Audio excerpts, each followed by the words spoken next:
riƙashi.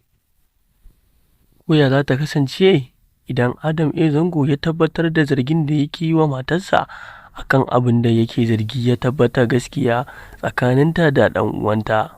Masu sauraro, idan wannan shine farkon kawo tasar mu ta farko mai albarka, da kamata ka danna mana subscribing, danna mana alamar ƙararrawar sanarwa, domin ta haka ne za ka samun sahihan labaranmu da zaran mun ɗora.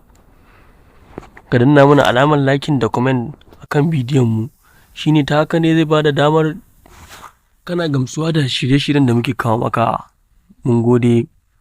Masu sauraro, a cikin wannan shiri naku mai dogon zango suna ƙaddara, ya kamata ku yi dogon bincike tsaf kamar yadda mu muka duba jagororin shirin tabbatar da cewa Adam A. Zango ya tabbatar da zargin da yake yi wa matarsa gaskiya. Koya za ta kasance tsakaninsa shi da matar tasa, Allah shi ne masani. Amma dai mu muna a yadda nake tunani ni, a da nawa tunanin yake tafiya dai, wannan shiri na mai suna ƙaddara shiri ne wanda yake tafiya da dogon zango. Mai sauraro, idan ma baka kallon fim ɗin, to daga yau ka fara kallon shi, domin za ka fahimtu, za ka ɗauki darasussuka akan wannan shirin mai suna ƙaddara.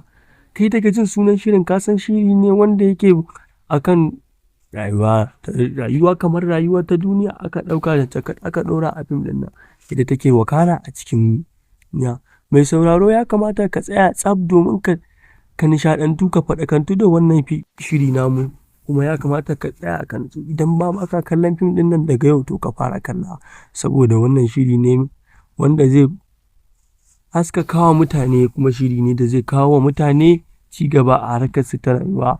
Idan ma akwai wani abin da kake yi, to ya kamata ka gyara saboda gaba.